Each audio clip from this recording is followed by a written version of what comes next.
How does this Notion acquisition happen? Was it a deliberate strategy, organic? Give us more color into that. That will be very, very useful for our audience.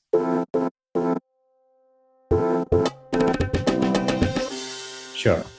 So it was definitely not a deliberate attempt, but we definitely weren't looking for any acquisition, or at least from a strategic standpoint, I was not making any moves for an acquisition, although we were receiving a lot of inbound requests. But as part of our general growth plans, generally what we do is we keep looking out for, hey, what are the real hot apps, high growth applications out there, that are seeing a lot of traction. Let's get into an integration with them. Let's do a customer engagement, kind of a program with them where we could be part of their podcasts or webinars so that we can get some customers from there. So that's a, usual big avenue for us to attract customers. And Notion, interestingly, at least till a year ago, it had this massive user base, but it never even had an API. And by virtue of that, there's absolutely no integration that's even possible because they don't even have an API.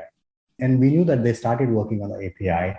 So we really saw an opportunity there where once they release their API, their customers, their massive customer base who are really dying for integration with apps like, let's say, a Google Calendar or Google Apps or Gmail, or CRM systems, we could attract a lot of the customer base. So we had an eye on that. And so we did, some kind of a strategic engagement with them where we were working with them very closely while they were building their beta API, building our integration parallelly with them, building our relationship with their development teams and partner teams there.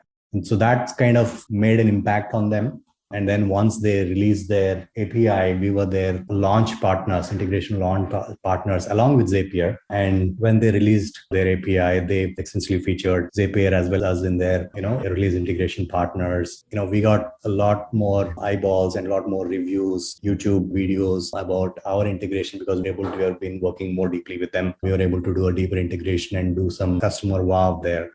So that's how we got to the attention of senior management. And I think then that's the context in which Akshay, the COO, he just sent a cold message on LinkedIn. Hey, looks like we're having mutual common customer base. Let's have a chat. And, I know what the intent was and he reached out. And that's how we started talking. And, that's how the acquisition has culminated.